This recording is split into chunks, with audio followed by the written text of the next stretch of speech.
Buenos días. Vamos a iniciar y continuar con esta cuarta clase y para esto vamos nosotros a desarrollar el capítulo 4 que refiere a los metrados para los movimientos de tierras. ¿Ya? Vamos a dar una explicación general.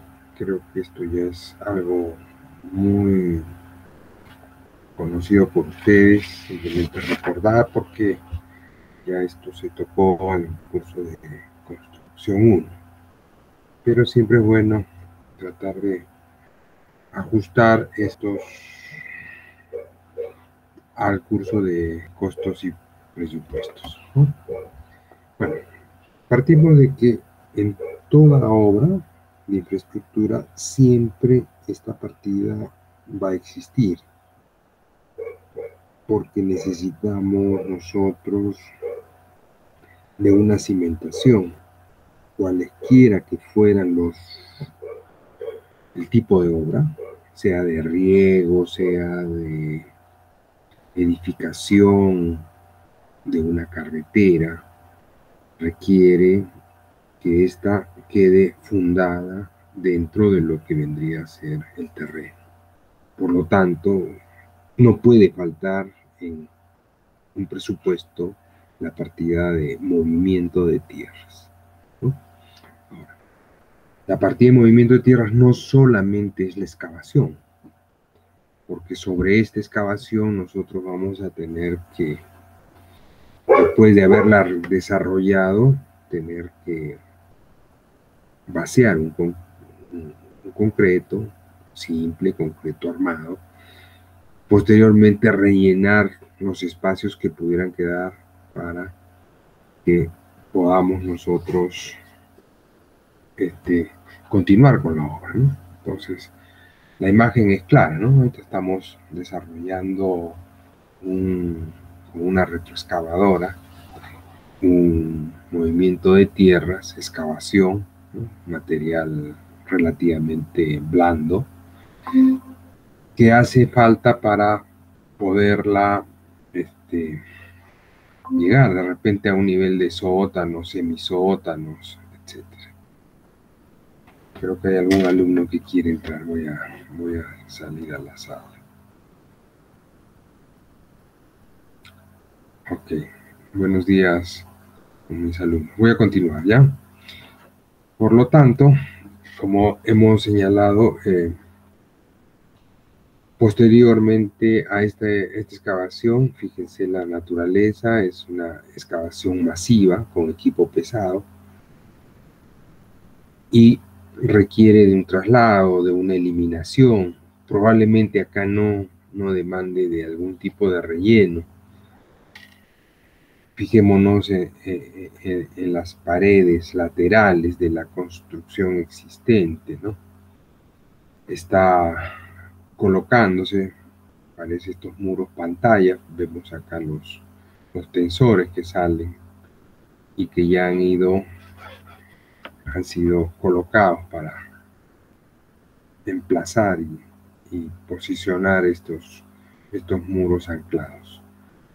Bueno, entonces, resumiendo, es probable que al movimiento de tierras y a la excavación acompañen lo que es acarreo, es decir, el traslado de material de la zona de excavación a una zona que pueda permitirnos la eliminación, ¿no? Porque los vehículos o camiones que van a entrar no van a poder ingresar hasta cierto sector, entonces hay que acarrear ese material hacia las zonas donde le esté permitido el ingreso para su posterior eliminación, ¿no? Luego de haber hecho el vaciado y todo lo que compete a esta partida, lo que tenemos que hacer es rellenar y compactar. Muchas veces este relleno no es un relleno con material propio, sino que requiere de un cambio de material por las características o un mejoramiento de ese tipo de relleno, lo cual tendrá también un costo. Entonces, el ingeniero de costos ha leído información sobre qué es lo que se necesita para este proyecto, ha revisado el informe o el análisis o los ensayos del informe geotécnico del lugar, ha hablado con los especialistas en el tema estructural y por lo tanto tiene toda la información para proceder a realizar sus metrados, ¿no? Y cuantificar. Bien, algunos conceptos que es teoría que se trata en mecánica de suelos, ¿no? Podemos determinar que los volúmenes o la estructura del suelo originalmente, suelo virgen, tiene una conformación, ¿no? A través de partículas, por efectos del tiempo. Hemos dicho también que para los trabajos preliminares se hace una limpieza del terreno, porque se supone que por efectos del clima, del viento, se trasladan partículas y lo que se posiciona en la superficie es algo que está suelto. Este material, a través de la lluvia y del tiempo, se va a ir consolidando.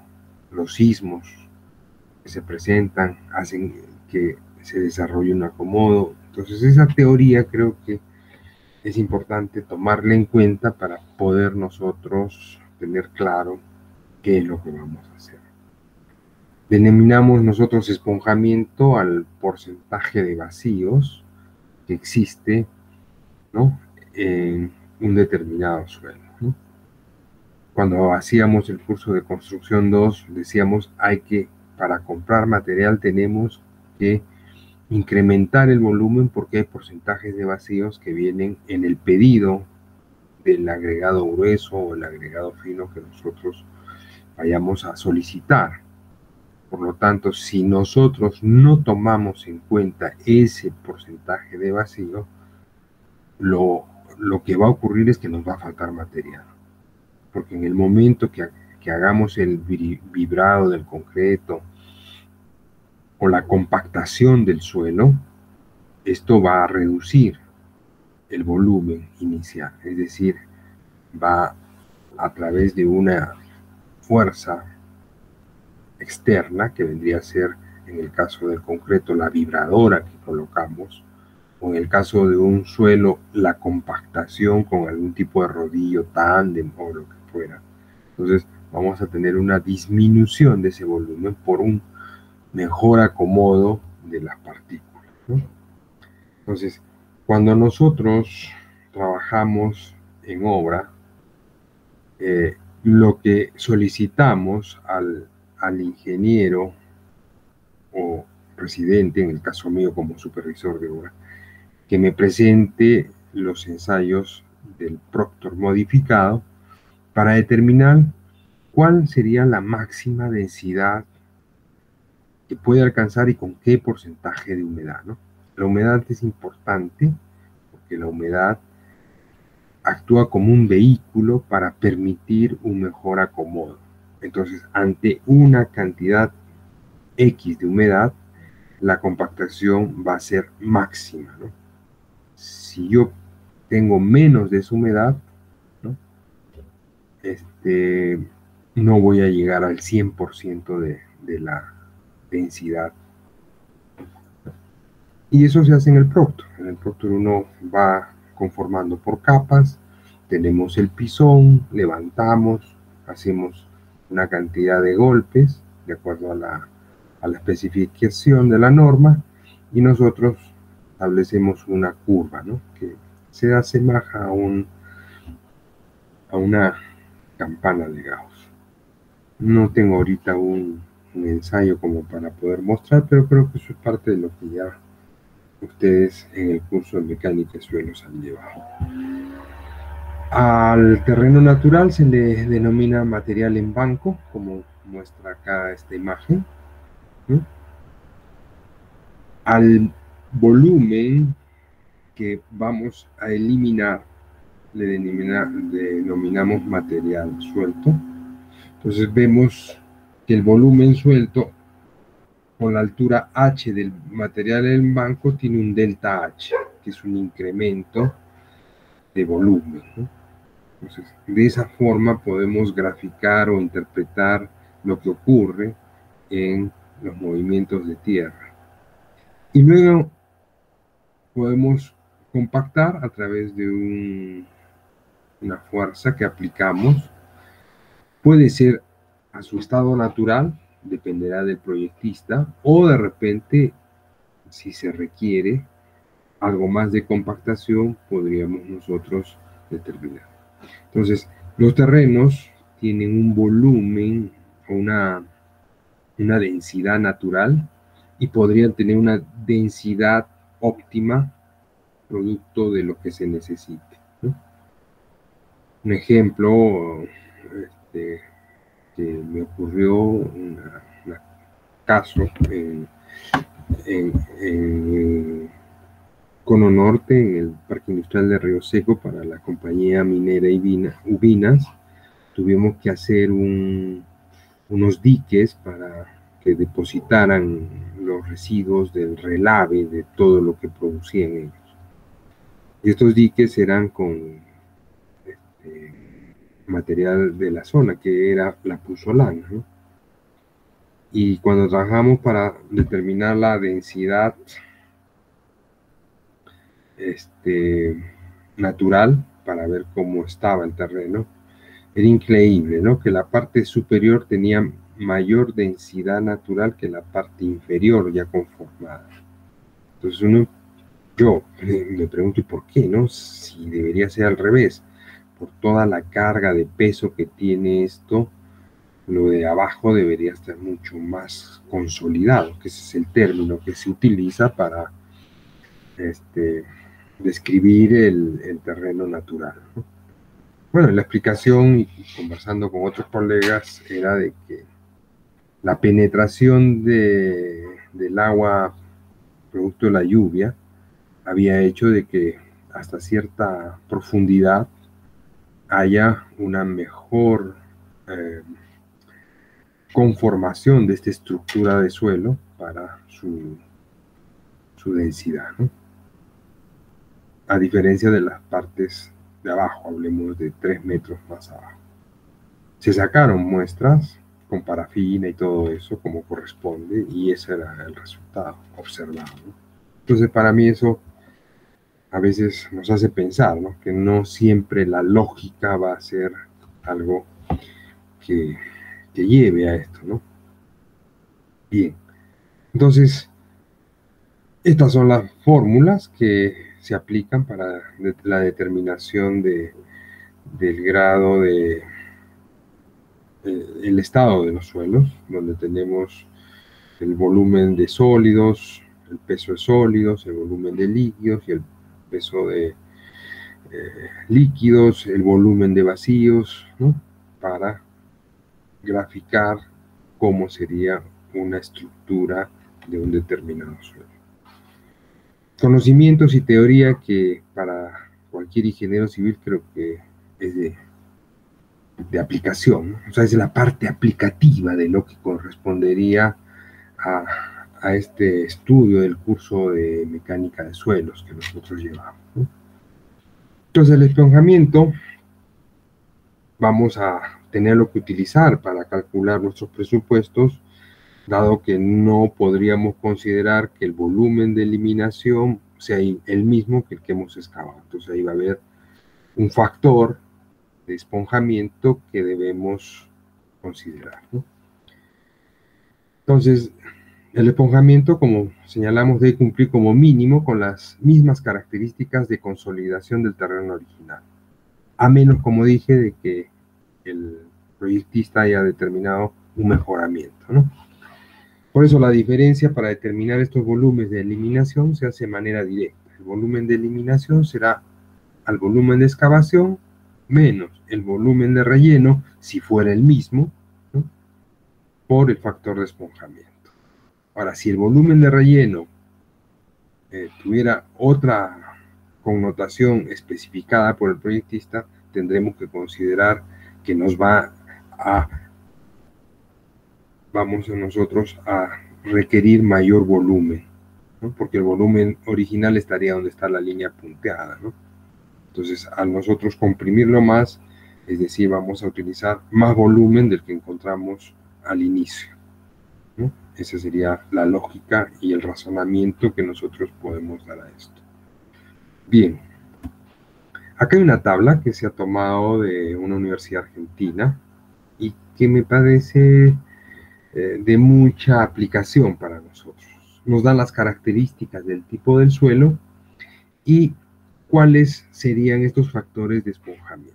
Esto sería un referente, ¿no? Porque si nosotros quisiésemos utilizar esto con una mayor precisión, tendríamos que hacer ensayos, ¿no? Ensayos en el terreno para determinar cuál es el real volumen de esponjamiento de ese terreno en particular, ¿no? Porque por decir, acá no hablamos de lo que corresponde a vegetación, a raíces. Y algo parecido, ya que estoy tocando el tema, nos ocurrió teníamos un área así muy grande de terreno, pónganle aproximadamente unas 15 a 20 hectáreas, calculo yo, y donde nosotros, era una quebrada, teníamos que en este sector construir un dique, ¿ya? Este dique tenía unas características, ¿no? Tenía una forma trapezoidal.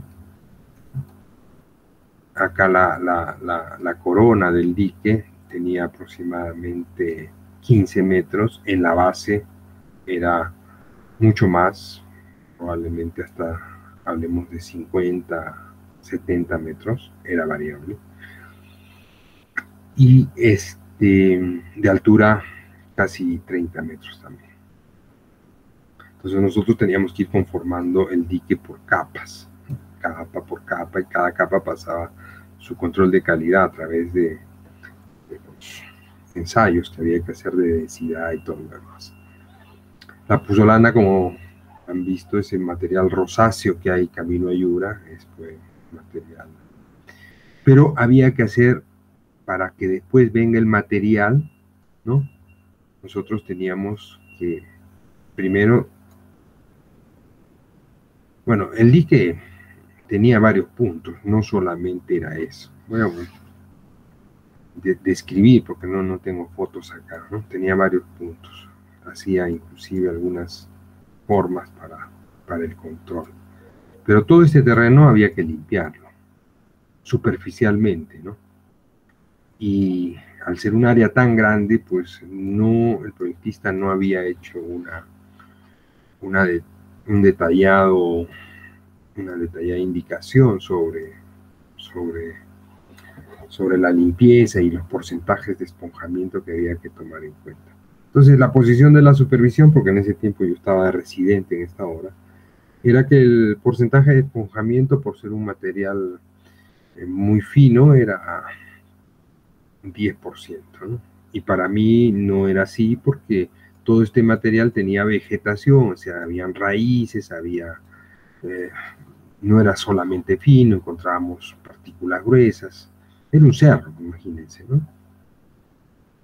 Entonces nos pusimos en discusión, en controversia. Él ponía una posición y otra posición. Y claro, esta es una obra privada, no es una obra pública, ¿no? Entonces, el propietario, el dueño, nos citó a una reunión porque, lógicamente, se le comunicó esto. Y con la supervisión llegamos a un acuerdo, ¿no? Que íbamos a hacer estudios, sondeos puntuales en cada uno de estos puntos, varios, no uno, tratando de dispersar la muestra, ¿sí? Para calcular una media de lo que vendría a ser el porcentaje de esponjamiento. Se mandó a preparar unas formas con dimensiones regulares y a través de estas formas eran dos depósitos, ¿no? Dos depósitos gemelos, uno igualito al otro. La única diferencia es que uno de estos depósitos no tenía fondo, el otro sí tenía fondo, ¿no? Entonces, en el que no tenía fondo, nosotros lo colocamos en una posición del terreno y con una comba empezábamos a golpear hasta que llegase a una determinada profundidad que estimábamos que era la que íbamos a tener que limpiar, de 15 centímetros. Todo ese volumen, ¿no?, una vez que ya estaba clavada esta forma, lo trasladábamos al depósito que sí tenía fondo, ¿no?, y después lo medíamos, ¿no?, y sí había una variación de altura, y esa variación de altura nos permitió que al promediar todo tuviésemos algo real, ¿no? No basándonos en una tabla, porque, claro, acá no te define. Pero cosas de estas son las que podrían ser. Pero esto dependerá del proyecto y de la envergadura que pueda tener, ¿no? Pero para una vivienda no me voy a poner a ir a hacer, pues, un asumo, ¿no?, en un presupuesto. Este proyecto sí debería haber realizado esto, el que hacía el estudio de geotecnia, por el área que implicaba, por la cantidad de metros cúbicos que representaba esta limpieza, ¿no? Es más, en algunas zonas donde se iba a emplazar el dique habían fracturas que no sabíamos hasta dónde llegaban. Y como acá iba a colocarse un lodo que tenía humedad y la humedad contenía restos de productos químicos, podía contaminar, ¿no? Inclusive en esta parte del dique se hicieron perforaciones para que se coloquen sensores de humedad para ver si las filtraciones eran registradas. Bueno, todo un tratamiento, ¿no? Entonces, claro, era la particularidad de ese proyecto, ¿no? Pero creo que cabe el comentario y eso importante como una experiencia, ¿no? O sea, ¿qué porcentaje de esponjamiento le voy a poner? Bueno, es un edificio. De acuerdo a las características y tipo de suelo, ¿yo puedo asumir un valor? Sí. ¿Estoy en lo correcto? Sí. Pero un proyecto como el que les estoy mostrando, no, pues ya no. Ahí sí, hay variedad, no es un solo terreno. En toda esa área podrían haber diferentes tipos de suelo. Era grande, como les explico. Bien. Sigamos. Voy a borrar esto que...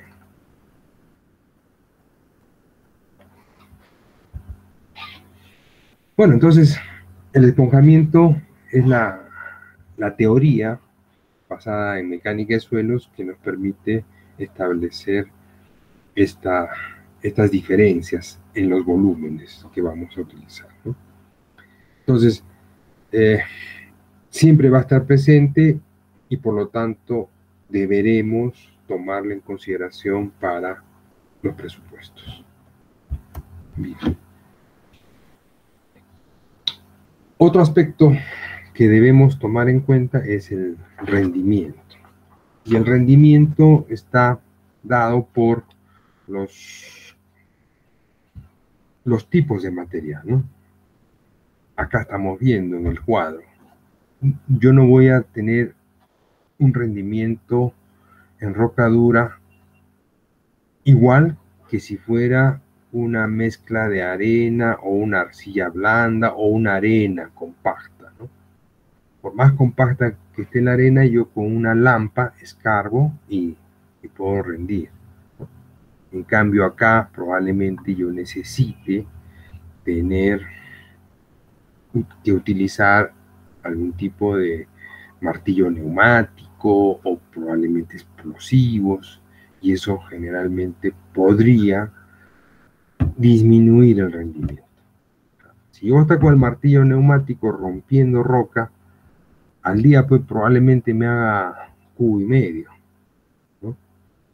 En cambio el rendimiento en una arena blanda, de repente ni siquiera es 4, de repente es 6 o 5 metros cúbicos al día, ¿no?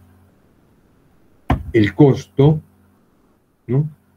El costo también va a variar. Entonces, el ingeniero de costos tiene que hacer las diferencias basándonos en la calidad de suelo, basándonos en el rendimiento que pueda obtener, porque no puedo meter todo ese volumen a un mismo precio. Entonces tengo que diferenciar. Generalmente en las obras de precios unitarios se presenta la propuesta por parte de los postores, ¿no? De diferentes calidades de suelo, ¿no? Porque hemos dicho también que una obra a precios unitarios, pues normalmente se da pues para proyectos de carretera, proyectos de canales, ¿no? Que son obras de tipo lineal, ¿no? Una carretera es una obra de tipo lineal. ¿No? Tengo 2 kilómetros. Pero en esos 2 kilómetros pues encuentro diferentes tipos de material de suelos. No, nadie me garantiza que en 2 kilómetros va a ser el mismo material. O en 100 kilómetros, póngase una carretera un poco más grande. Entonces, igual para un túnel, ¿no? Hay variación. O sea, la geología cambia y por lo tanto no sabemos. Hemos hecho un estimado de acuerdo a nuestros planos, pero necesitamos que ese estimado, bueno, sea pues, y que se le pague al contratista lo justo, lo real. Entonces, por eso que se le pide, presenta tus precios unitarios, ¿no? Entonces, los rendimientos varían, como decimos, en función de qué, del tipo de suelo, del clima y del equipo, ¿no?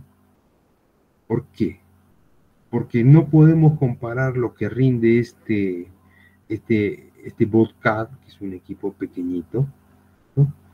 Y lo que rinde esta Caterpillar, ¿no? Este cargador frontal, ¿no? Por lo tanto, hay una variación en el rendimiento, hay una variación. El clima es otro aspecto a considerar, ¿no?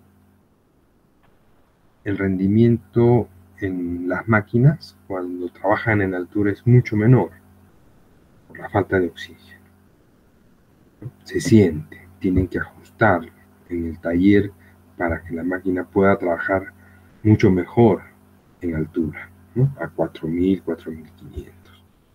Si eso pasa con las máquinas, imagínense a una persona. Por eso muchos de los proyectos que se desarrollan, toda la parte de todo el personal obrero que está como ayudante se toma de la zona porque esas personas están aclimatadas, ¿no? Lógicamente que una obra que personal que venga de la costa, y eso lo he visto yo,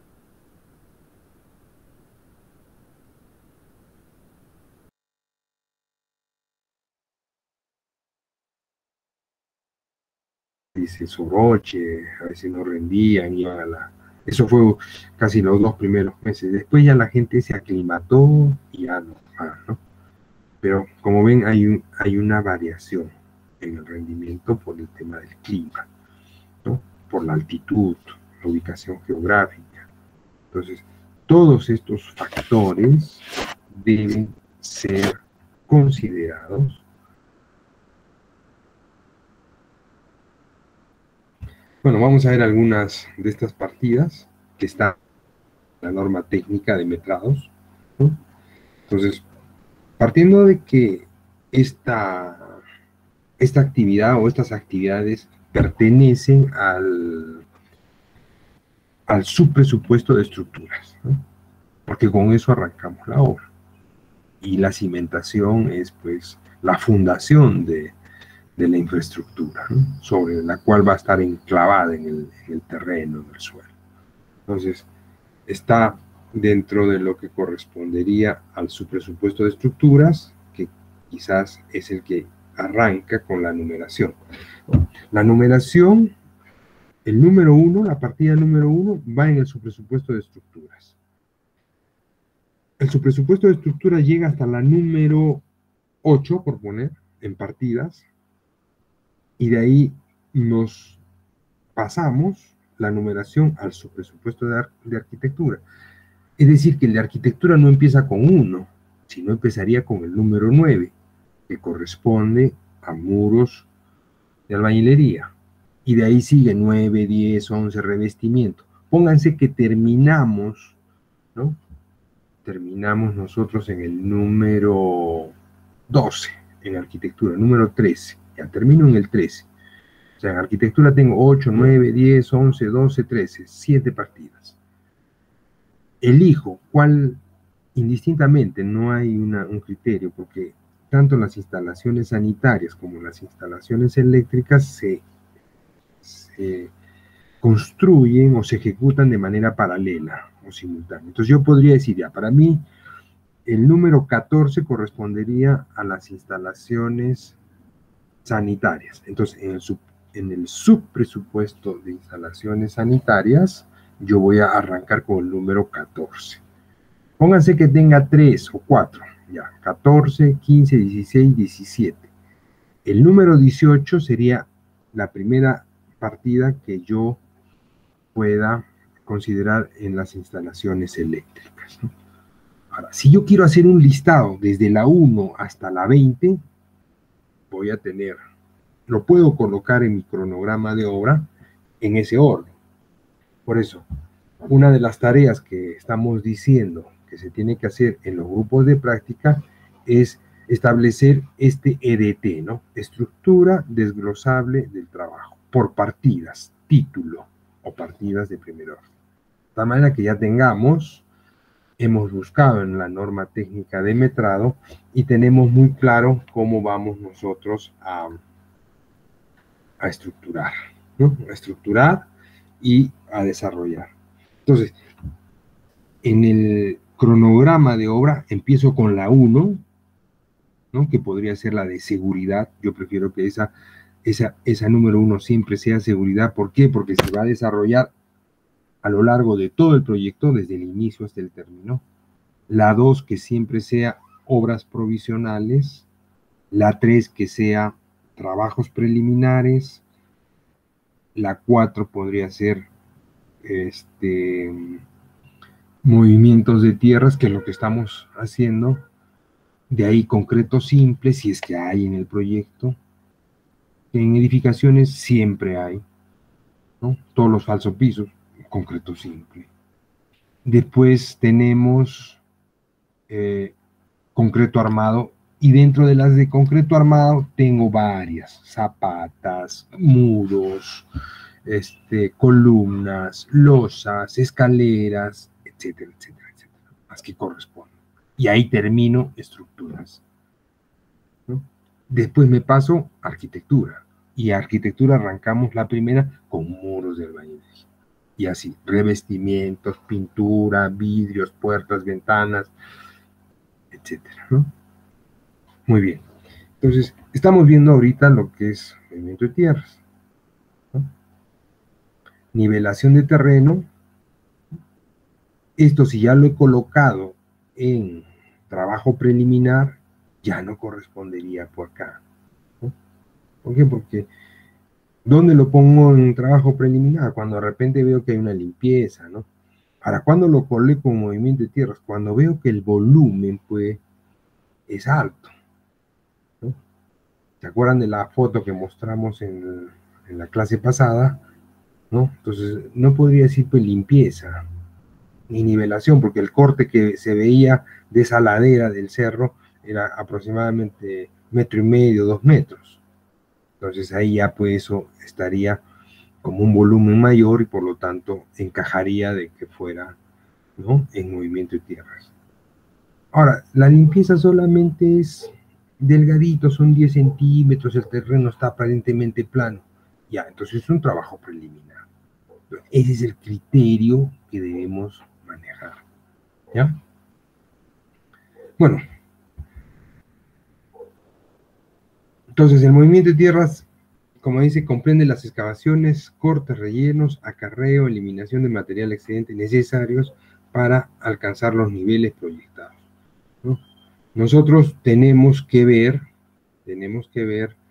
cuáles serían las características de acuerdo al proyectista, qué profundidad y todo eso de planos lo vamos a sacar, ¿no? Bueno, entonces en el caso de nivelación de terreno, dije, habrá que ver los volúmenes y todo esto que son necesarios, ¿no? La excavación masiva es algo que requiere equipo pesado, por lo tanto hay que diferenciar una excavación normal de una excavación masiva, ¿no?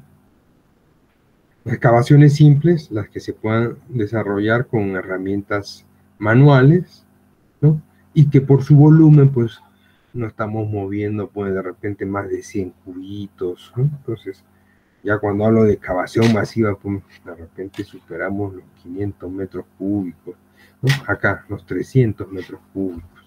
Entonces ya, pues, eso no vamos a estar un mes y medio con lampa y pico, ¿no? Entonces ya, eso, ¿quién lo define? El proyectista y el ingeniero de costos, pensando en los plazos que tiene el proyecto.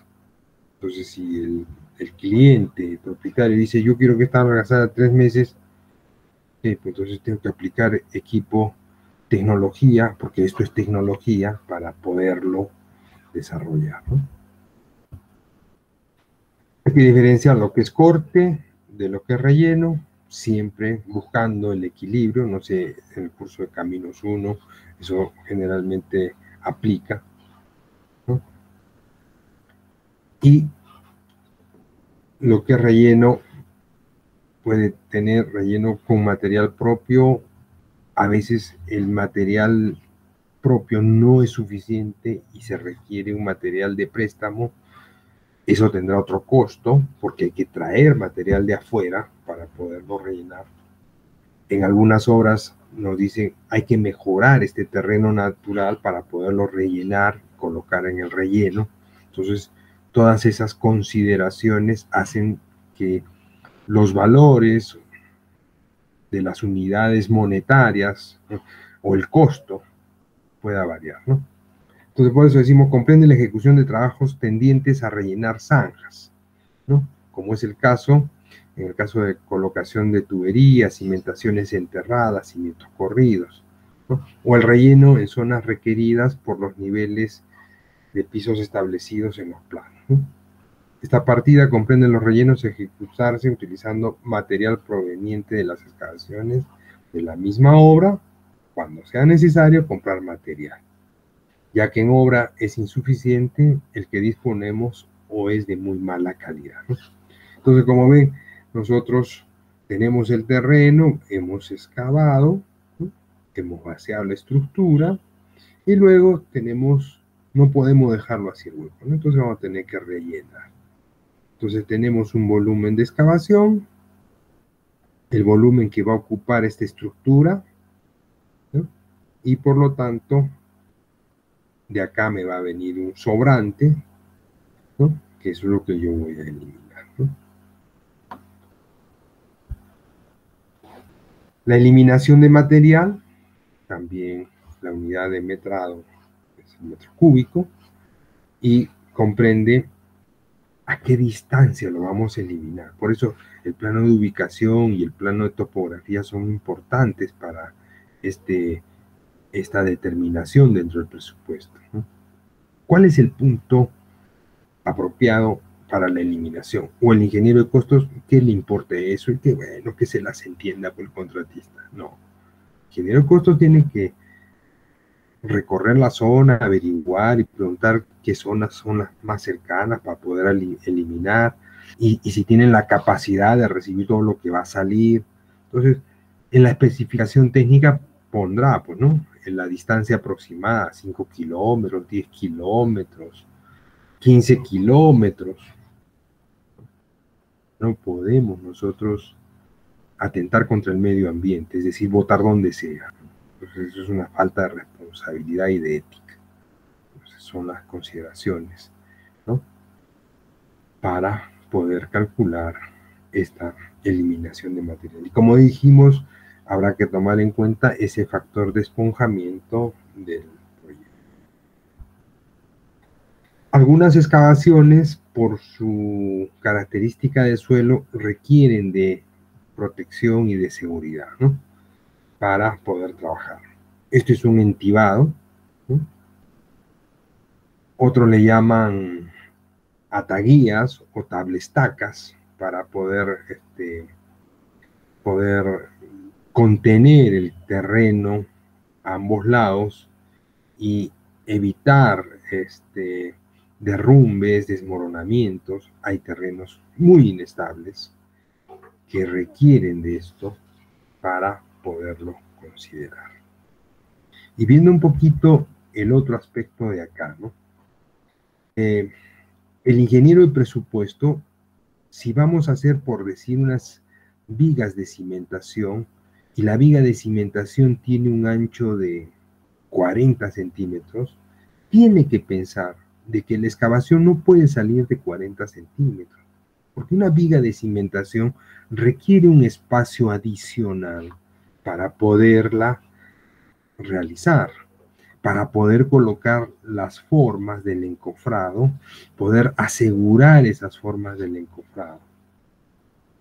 El ingeniero que hace movimiento de tierra sabe qué tipo de suelo es y qué tipo de corte puede llegar a tener, ¿no? Por lo tanto, hay excavaciones que tendrán pues un talud hacia los costados con los que deberemos considerar esos volúmenes. No podemos nosotros pensar en que como la viga tiene 40 de ancho por 60 de largo, ya ese es el volumen de excavación. Graso error, ¿no? Graso error. No, no podríamos. Contemplamos dentro de la excavación de este elemento un sobreancho para poder realizar todo esto que les acabo de decir. Probablemente requiera el terreno colocar una solera y sobre esa solera recién colocar los arriostres para asegurar que esto no se mueva. Entonces, esto es variable. No, yo no les podría decir, consideren 10 centímetros nada más, ¿no? Ahora, si el terreno es firme, probablemente podamos considerar un sobreancho para la solera y contra el terreno se pueda fijar las tablas para darle la seguridad, ¿no? Son las cosas que hay que tomarlas y hay que tenerlas presentes. Bien.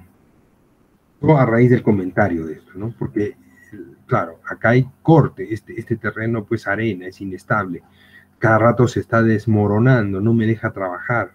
Fíjense acá las huellas, ¿no? ¿Se dan cuenta? Y eso es evidente, o sea, el terreno es suelto y requiere de un, de un soporte para poder desarrollar el trabajo del tendido de una tubería o de alguna otra excavación, ¿no? Entonces, a eso se le llama entibado, al apuntalamiento, ¿no? En el caso de edificios, aunque últimamente ya esto no es usual, ya en los edificios modernos se está utilizando los muros pantalla, pero esto puede resultar siendo útil para edificios quizás de multifamiliares de 4 pisos, donde de repente la profundidad de cimentación es un poquito mayor, que sobrepase la cimentación corrida de la casita de 2 pisos que tengo al costado, ¿no? Entonces, yo no podría tomar en consideración este aspecto de así nomás lo excavamos, porque si yo daño la propiedad de mi vecino, a mí me la van a hacer pagar. Así, señor, usted me ha perjudicado. Con su obra, mi casa se ha... Entonces, la ingeniería tiene que prever eso, ¿no? Si vamos a hacer algún tipo de cazadura, de repente es 1 metro más abajo nuestra cimentación, tengo que calzarle. Es decir, tengo que presupuestar esta excavación que tengo que hacer de 1 metro y profundizar, ¿no? Acá el modelito que aplica es con concreto ciclópeo, pobre, que definitivamente resulta mucho mayor que la resistencia de este terreno, ¿no? Y acá es donde yo voy a colocar mi cimentación, ¿no? Pero esta es la propiedad de mi vecino. Y entre más profunda sea, el ancho de la calzadura con concreto ciclópeo, pobre, va a tener que ser mucho mayor para que tenga estabilidad. Acá hay este talud 1,10, ¿no? De acuerdo a esta especificación. Entonces, aspectos a tomar en cuenta por los ingenieros que hacen un presupuesto. Porque imagínense que ustedes no pongan esto. O sea, que se las entiende el contratista, que saque de su plata, pues que le regale eso. No. Todo esto tiene que estar pensado en el proyecto. ¿Sí? Bueno, vamos a ver un ejemplito de aplicación porque creo que este es en resumen con los alcances que se le ha dado el tema del movimiento de tierras y de las consideraciones que hay que tomar, ¿no? Bien, vamos a hacer un ejemplo pequeño y la tarea es la siguiente.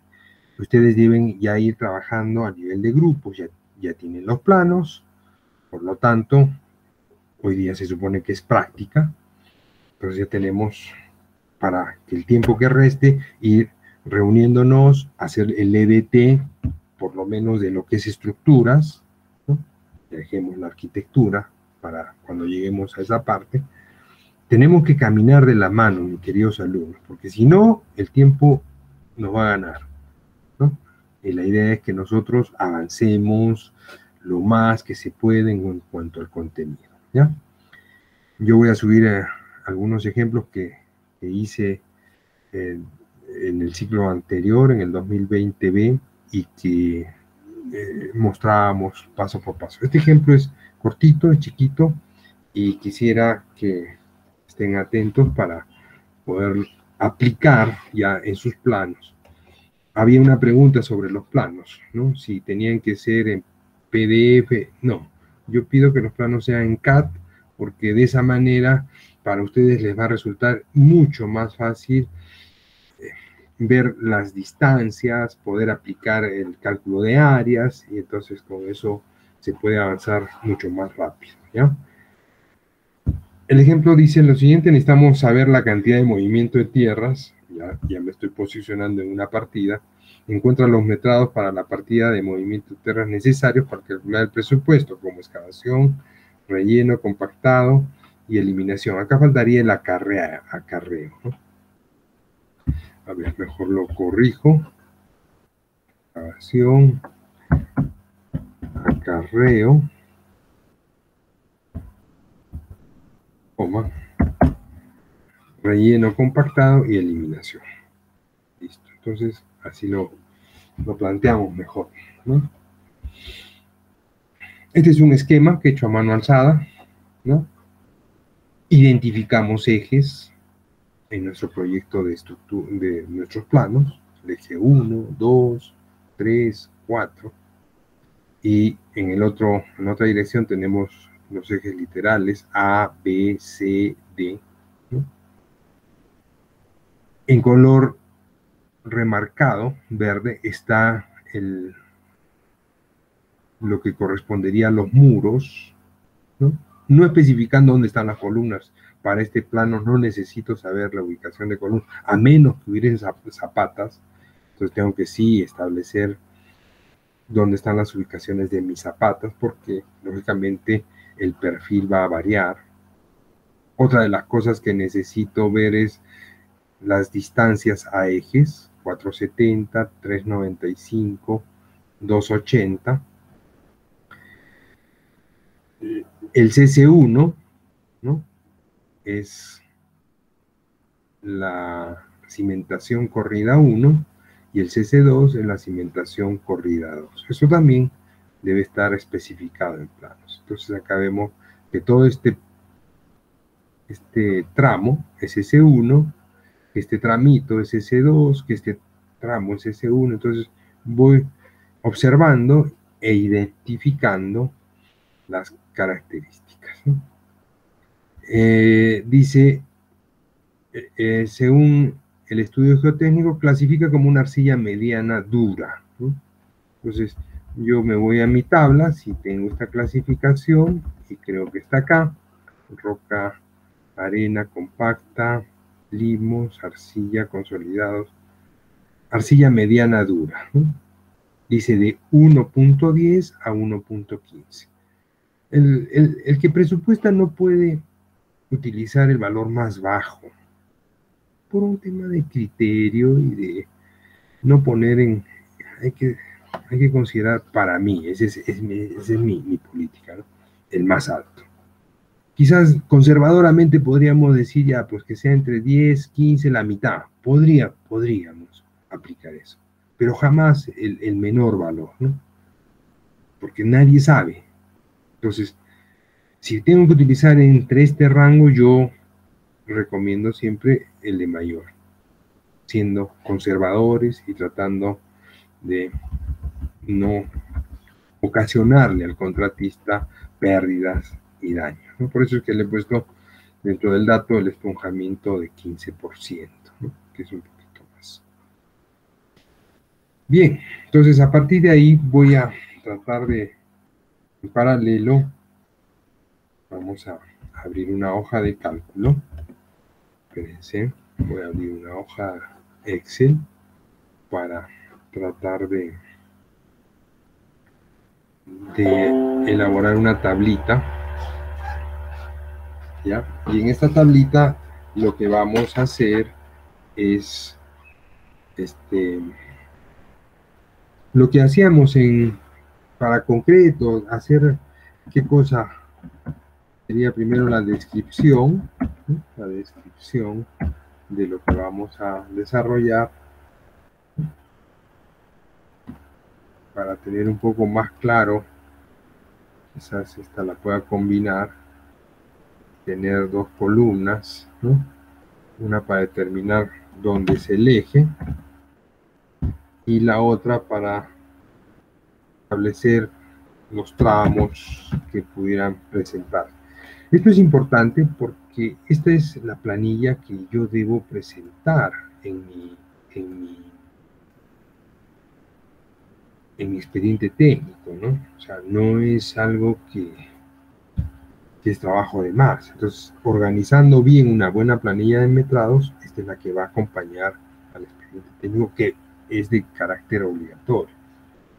Entonces, las longitudes que requerimos para este tipo de metrados, tengo que especificar el tema de unidades, la longitud en metros, el ancho también vamos a colocarle la unidad, ¿no? Y la altura, ¿no? H. También tiene que estar en eso. O sea, utilizo el mismo tipo de unidad. ¿Okay?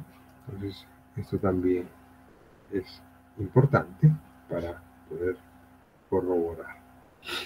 Y producto de esta multiplicación tendríamos el volumen y la unidad sería el metro cúbico, ¿no? Largo, ancho, altura, suficiente para poder establecer estos valores, ¿no? Muy bien, entonces vamos a tratar de empezar con esta primer método. Entonces voy a colocar esto acá, voy a colocar este planito acá y vamos a ver acá, ¿no? Pensemos qué dice la norma, ¿no? En excavaciones, y voy a la norma técnica de metrados y tengo que leer qué es lo que me especifica para poder hacerlo tal cual, ajustándome a lo que dice la norma. Entonces, para eso tenemos que tener siempre nuestra norma técnica. Dice, excavaciones simples, ¿no? Una arcilla es un material que no es complejo y que lo vamos a realizar con herramientas manuales, ¿no?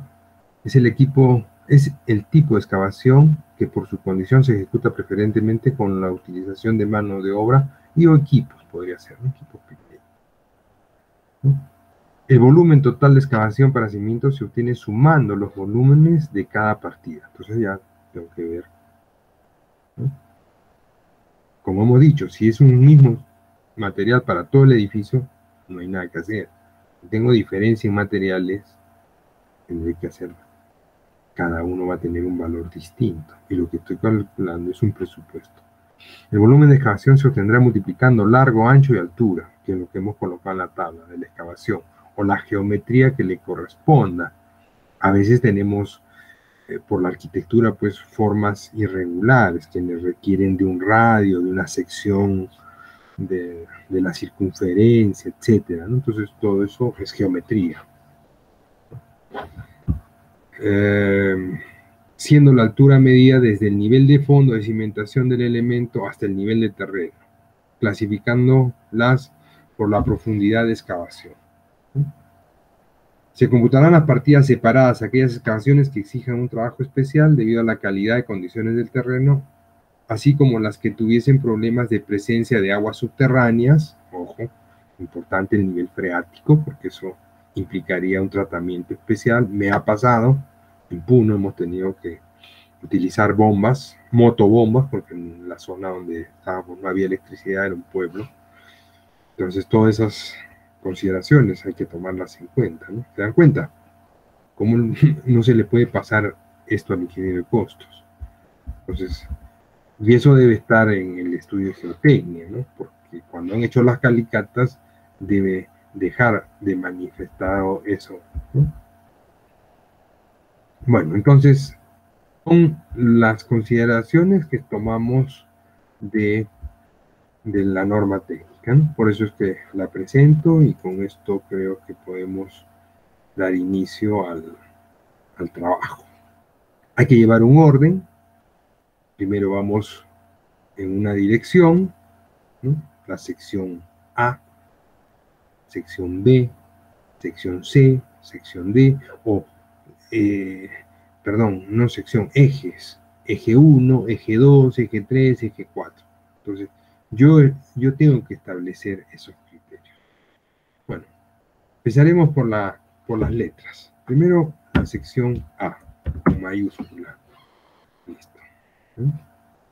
En esto vamos a colocar ejes y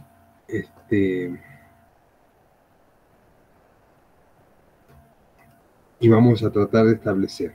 Entonces, en el eje A tengo que hay una sola, fíjense, es S1, ¿no? Entonces, podríamos señalar, si quieren poner CS1, para que quede claro, y entre 1 a 4 podría ser, ¿no? Ya está. Entonces, ¿cuál es la longitud?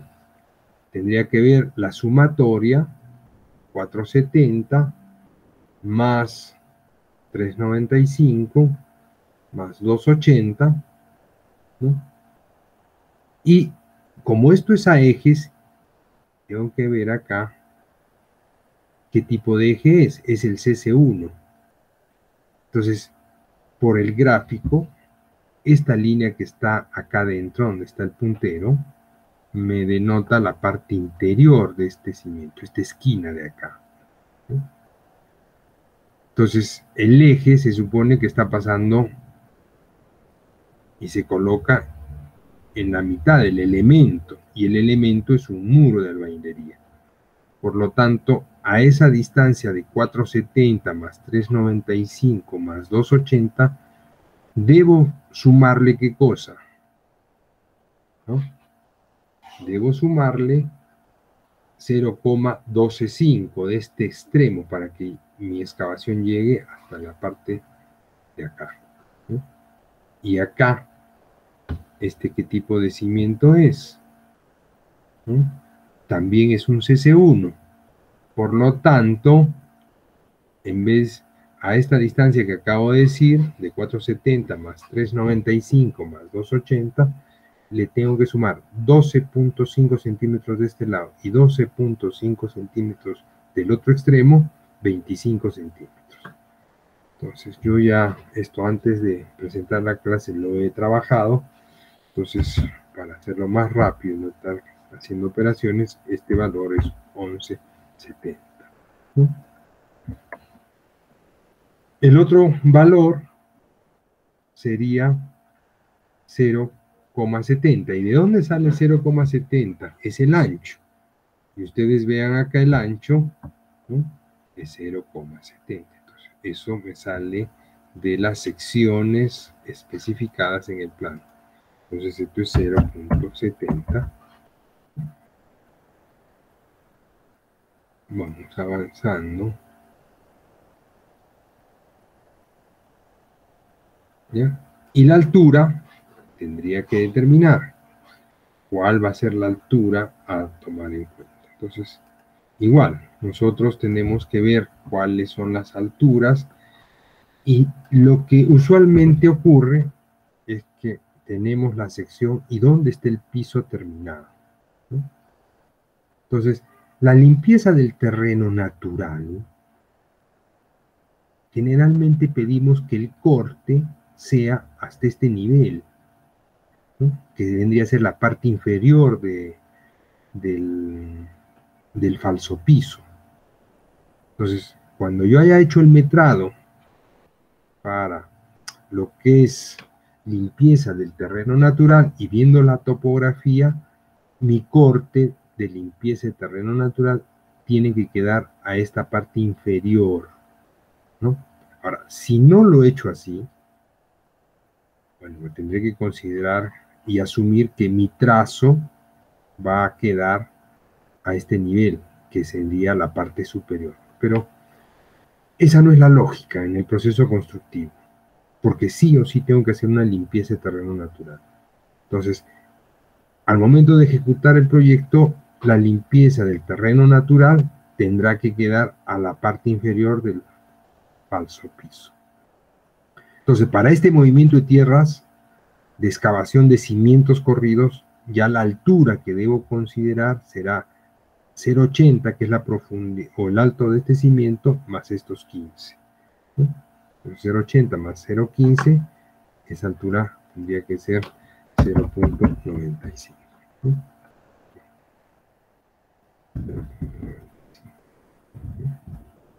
Ya. Y esto me da que tengo que multiplicar por estos tres valores. Este sería mi total, ¿no? Vamos a redondear a 2, porque para un presupuesto no voy milésimos, sino necesito tener 2 decimales, ¿no? Entonces, número, 2 decimales, podría ser con separador de miles, pero ahí quedaría. Entonces, 7,78 sería mi primer valor, ¿no? Después nos iríamos al eje B. Ya hemos hecho el A, ¿qué hay en el B? ¿No? Entonces, en el B, ¿qué tenemos? Veo que tengo 2 tramos, ¿no? Ya he visto que para el A he llegado hasta este punteado, o sea, todo esto ya está. Entonces, para el B establezco mi criterio, yo como ingeniero de costos, que lo voy a considerar hasta este punto de acá. Cuando hay encuentro de 2 cimientos con diferentes anchos y profundidades, prevalece el de mayor volumen y el de mayor profundidad. Entonces, este es S2, veamos cómo es su corte, es un cimiento centrado, tiene la misma altura en cuanto al vaciado del cimiento corrido, y veamos que tiene la misma profundidad. Entonces, a efectos del ancho, va a ser igual, ¿no? Entonces 0,95. 0,95. El ancho, 0,70. Entonces podríamos repetir. Entonces lo que me va a variar son que este volumen se va a... Lo voy a ver acá en el plano, ¿no? Voy a reducir un poco para explicar. Tengo un tramo entre 1 y 2, que vendría a ser este tramito de acá, ¿no? Y tengo otro tramo entre 2 y 3. ¿Listo? Entonces, es un CC2, le pongo CC2, CC2, y entre paréntesis, para yo entender y que cualquiera que pueda leer esto lo entienda así, entonces entre 1-2, 1-2, y abajo un CC2 igual, CC2 entre 1, no, entre 2 y 3 ya sería, ¿no? Porque este pedazo está entre estos dos ejes. Entonces acá sería 2-3, ¿no? Entonces, ya estamos avanzando, ¿listo? Y el primer tramito, ¿cómo determino esas longitudes, ¿no? Entonces, fíjense, acá me están dando, bueno, esto es un ejemplo,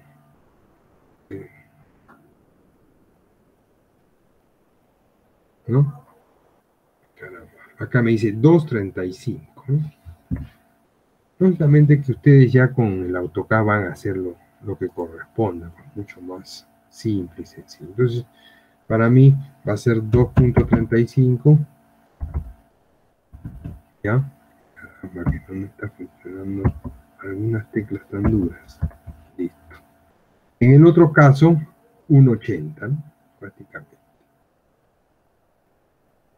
Entonces, vamos a poner 1.80.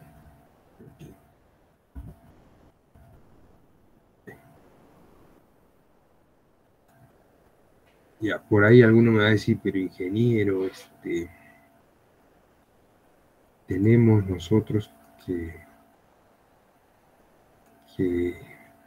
esto no es así. Lo que yo debo conocer es cuánto es la longitud que hay de acá a acá, según el proyectista, ¿no? Porque acá me está dando 2.35 desde el eje 2, y esto se supone, para mí, está empezando en la proyección de esta línea punteada de esta cimentación. Entonces, el sobreancho que se le da a una cimentación generalmente es la misma distancia que existe de aquí a acá. Esta distancia de acá tiene que ser igual a esta de acá. Por ese motivo es que esta distancia que hay desde esta línea punteada donde está hacia el eje, la considero la misma que desde el borde del muro hacia donde debería estar el cimiento correcto. Esto porque no tengo el CAD. Entonces, a veces cuando hay planos impresos y necesitamos aplicar un criterio, este es lo que tenemos que tomar en cuenta, ¿no? Ok, entonces, estas operaciones se vuelven a repetir. Oh, caramba. Vamos a control C y fórmula. Ah, es que hay doble punto, por eso es que no me la quería aceptar. 0 punto. Ahora no me quiere. Punto 95. Así vamos nosotros calculando uno por uno, ¿no? Bien. Luego, ¿qué tendríamos? Nuestro eje C. ¿Okay? Y en el eje C, ¿qué tenemos? Tenemos este tramo y este de acá. Fíjense, yo ya lo he dividido. En el caso de este de acá, cuando hagamos el eje 4, que está acá arriba, lo voy a tomar desde este borde de acá hasta el extremo. Entonces, acá tengo en C este pedazo de acá, que sería un CC2, que por las mismas dimensiones que tiene el CC1 y el CC2 ya no importaría mucho establecer si es un CC2 o un CC1, porque como hemos visto acá, los dos son de 70 y los dos tienen 80, ¿no? Entonces, pero en otros casos sí. conviene hacer esa distinción. Entonces el primero tendría que estar entre 1 a 2 y el otro sería un CC2 también, no, CC1, CC1, CC1 de 3 a 4, del eje 3 al eje 4. Listo. ¿Por qué? ¿No? De 3 a 4 está el CC1. Entonces los tramitos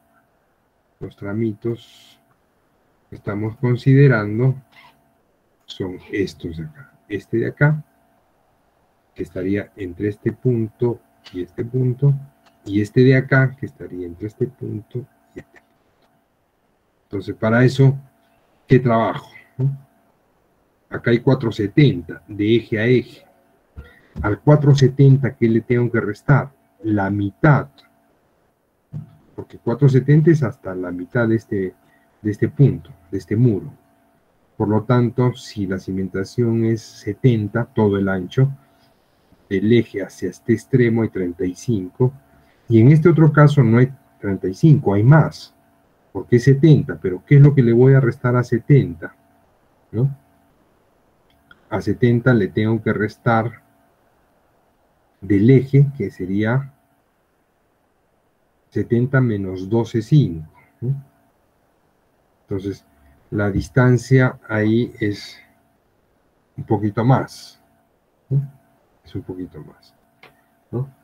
Sería 0,70 menos 10, serían 0,60, menos 2,5, 0,675. Entonces, del eje hasta este punto donde está la línea punteada hay 67,5.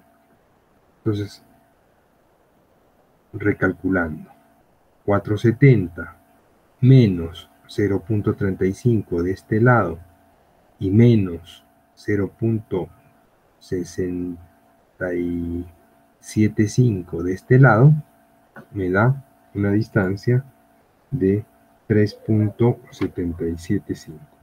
3,77. Mal con este teclado. Esa sería la longitud. Y en el otro caso, ¿cuál sería la longitud? Tengo 280. De aquí hasta este punto, 62,5 centímetros. Y de aquí hasta este punto, 0,35. Entonces, a 280, si lo vamos a poner con operaciones, para que ustedes lo vayan viendo. A 2,80 centímetros menos 0,35. Ese punto 35 correspondería a este lado de acá, ¿no? Y menos 0,67, no, 60, es 0,70, menos 10 dijimos 0,60, 0,60, 0,575. 57,5. Entonces ahí sería 1,875. Listo, ya está. Como ven, voy estableciendo longitudes. Acá es 0,70 y un error, ¿no? Que estoy corrigiendo. Y nuevamente hacemos, vamos jalando hacia abajo, ¿no? Entonces, como ven, yo ya voy estableciendo mis volúmenes de excavación. De ahí viene mi volumen en el eje D, que sería el otro que me está faltando. Eje D. Nada más. D. En el eje D, ¿qué tengo? ¿No? Tengo este volumen de acá, ¿no? Y este de acá. Entonces, vamos a la siguiente. Este es un CC1.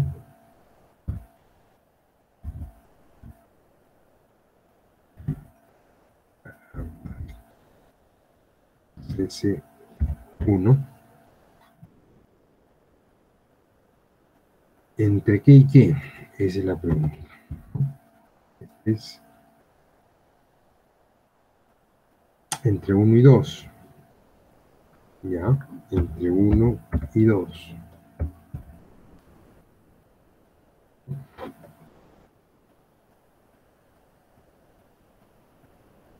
Y el otro sería el eje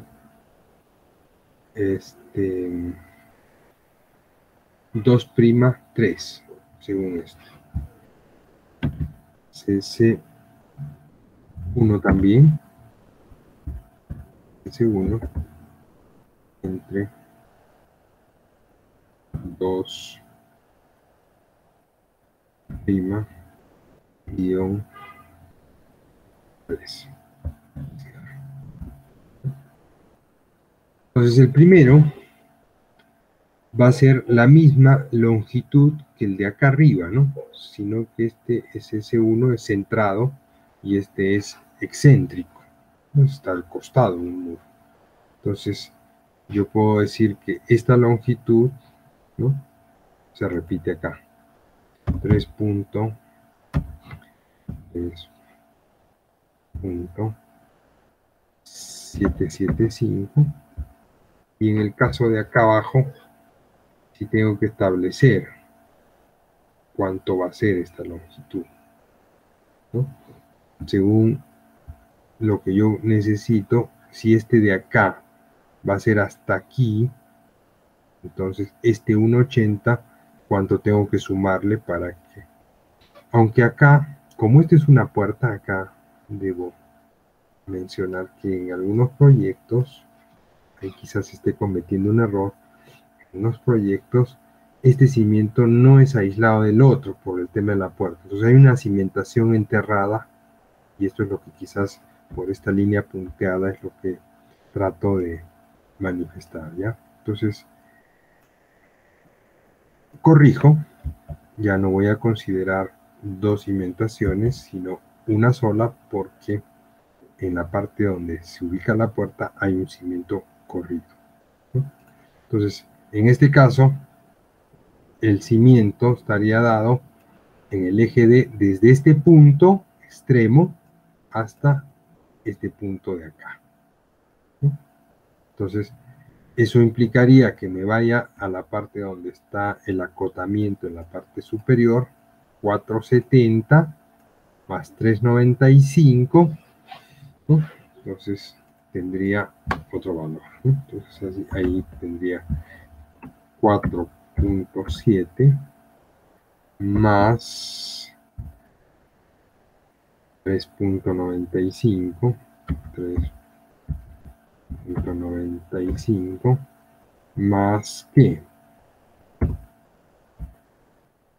Más 0.125. ¿De dónde? Este punto 12.5 sería de acá, ¿no? Lo que hemos dicho al inicio. ¿Y acá cuánto le sumaría? Si esto es al eje. Entonces, este tipo de cimiento es un C2, entonces más, acá iría más 0.35, que sería la mitad de 70 centímetros, que vendría a ser la base. 35.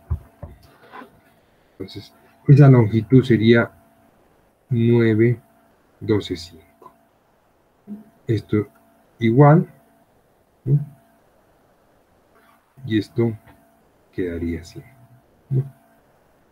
Entonces, mi movimiento de tierras en el eje, en la dirección de los ejes alfabéticos, será igual a esta suma de acá, ¿no? Para tener una idea. Hasta ahí ya he excavado 20.37 metros. Esto es cimiento corrido, no tiene sobreanchos porque se supone que el terreno que es arcilloso se va a cortar y va a ser estable. Vamos a vaciar contra el terreno natural, entonces no necesito sobreexcavación. Muy